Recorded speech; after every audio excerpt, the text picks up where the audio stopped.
What is going on, guys? Welcome back to the InScentive Collection. Now, in this video, we're going to do a top 8 summertime wears, right? Now, really it's top 5, but the first 3 are going to be honorable mentions, right? So we're going to spend a lot of time.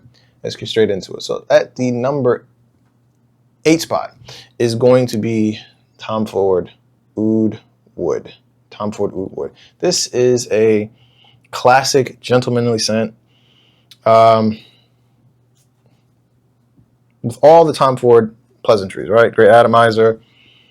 Longevity isn't great. And the performance, performance in general, is not fantastic. And that's why it's an honorable mention. Doesn't last long enough for me. So yeah, but yeah, that's number 8, Tom Ford Oud Wood. All right. Number 7 is a bit of a cheat, but I will be purchasing it soon. It is Wulong Chai by Nishane. Wulong Chai. The reason why this is up here is because I've wore this a lot during working out. My workout sessions are pretty intense, so the fact that I can smell this and not get like nauseous or it just completely take up the room, even though I'm generating a lot of sweat, and I can't seem to sweat this off. And my interpretation of that is that it is very, very high oil concentration, right? So if you haven't tried this, definitely try this. I highly recommend the Discovery Kit from Nishane. If you have any questions about that, let me know in the comment section, but this is going to be number 7. Okay, number 7. All right. Number 6, Layton. Now, I know I haven't reviewed this on the channel yet. This is actually my first niche fragrance. This is perfect for summertime. It's just such a great, welcome, bright. It's a very attractive fragrance. That apple. It does smell a little bit like menthol sometimes, but it's just something about this says summer to me. Like I said, I'm not going to get into all the notes and stuff like that here. That's going to be for the review. Again, this is just an honorable mention. But yeah, this is worth the hype. This is worth the hype. This is the first fragrance I smelled that like changed over time. But as far as summer goes, it projects well. It smells great. It's perfect. Perfect for the summer. Perfect for the summer. All right.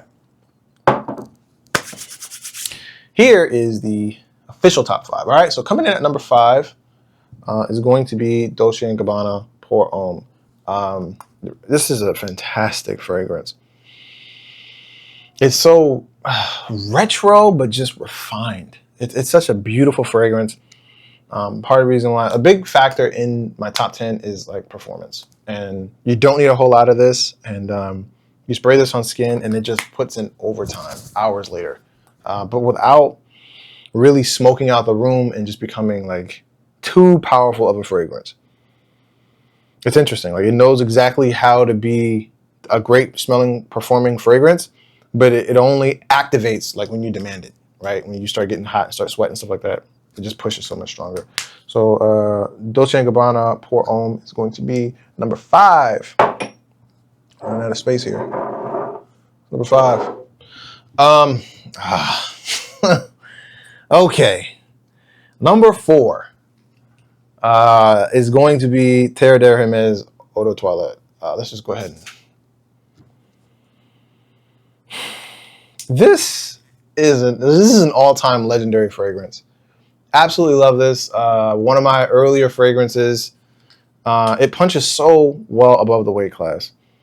I haven't tried the Parfum, I believe that's out, but it's just a bright, citrusy, vetiver base, just. It still smells so good. It smells great.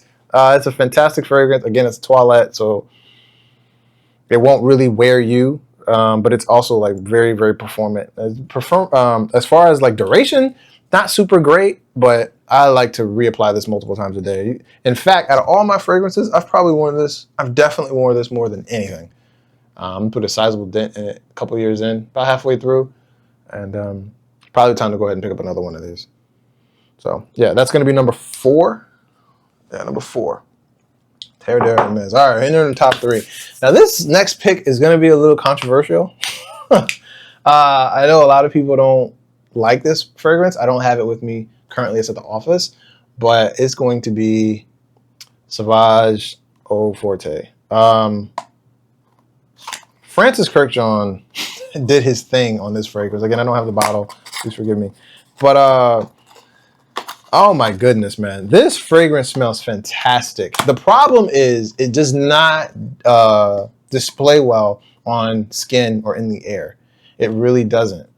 You have to get it on skin. There have been so many occasions in which I'm wearing this and people are like, what are you wearing? And then I give it to them. They're like, this doesn't smell anything like that. Sauvage Eau Forte is a masterpiece. And the fact that it's only a couple $100, whatever it is crazy. Because like, if it had like some sexier name and was more so its own thing and not a part of the Sauvage line, I think people would appreciate it more. But people were looking for elixir, right? They were looking for that classic DNA, and it smells nothing like this. I have to agree with what people say. Very different, very different. But in my opinion, far, far, far, far superior. Far superior. This is an amazing fragrance. Perfect for the hot weather. Perfect for those days in which you need your fragrance to like put in more work as you're generating some type of sweat or as you're outside. Again, I have reviews on all of these except Layton. So check out my playlist for reviews if you want in deeper analysis of this. But number 3 is going to be Eau Forte. All right. Getting into the top 2. All right. So listen, this fragrance just begs to be sprayed in the summertime.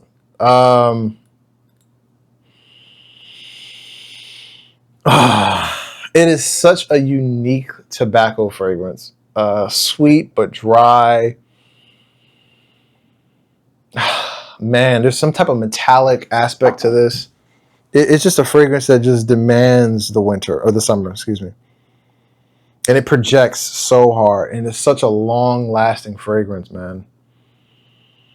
Absolutely perfect for the summer. And it's hard to describe. So unique, and a very, very magnetic compliment-getting fragrance. So, if you haven't tried, it made me sneeze. If you haven't tried Parfums de Marly Herod,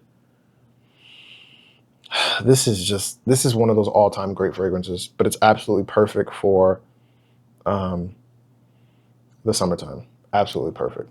All right. So that is going to be number 2. Number 2. All right.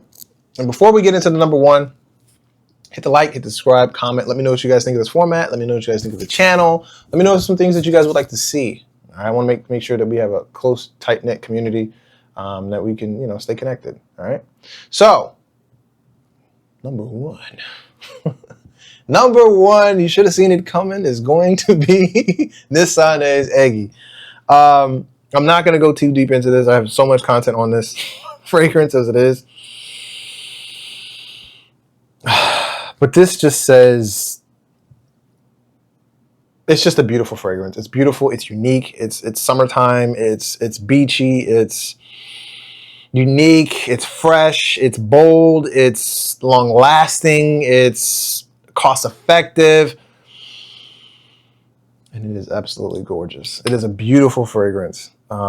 There's not enough that you could say about this. This is an all-time great. I'm fortunate enough to have some fragrances that just shatter the mold, right? I mean, you're talking about mold-shattering fragrances. This would definitely be one of them. Herod is definitely one of them. I would say Terre is definitely one of them.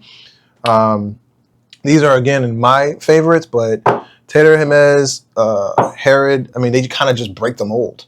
I don't know if you can see those. Yeah, they just break the mold.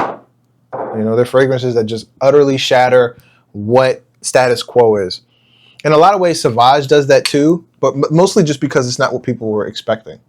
But that is it.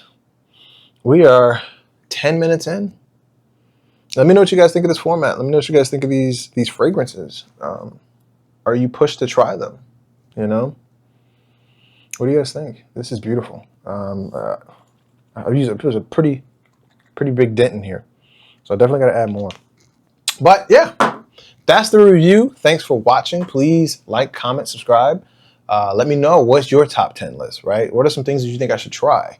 I'm definitely looking to expand my collection. We're heading into fall and winter, and so I'm looking for that next fall fragrance, next winter fragrance, something that's beautiful. So if you guys have any recommendations, let me know. But that is it. That is the top 7, 8-ish, top 5 with some honorable mention. I appreciate you guys for watching. Stay connected. I'll catch you guys in the next one. Peace.